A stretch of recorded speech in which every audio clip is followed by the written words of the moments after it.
Жамбыл облысының полиция департаментіне Тараз, Алматы, Қарағанды және Нұр-Сұлтан қалаларының 17 тұрғыны жүгінген. Олар өз шағымдарында белгісіз әйелдің қосымшалардың бірі байлық сектор және 777 топтарына оларды қосқаны атап көрсеткен.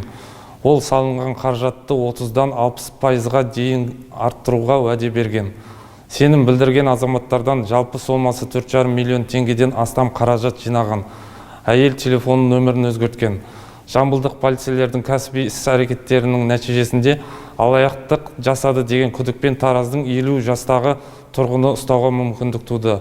Аталған дерекке қатысты Қазақстан Республикасының қылмыстық кодексінің 190 бабы 3 бөлігі алаяқтық бойынша сотқа дейінгі тергеу басталды. Күдікті өз кінәсін мойындады. Осы әйелдің алаяқтық әрекеттерінен зардап шеккен тұлғалар болған жағдайда хабарласу қажеттігін ескертеміз.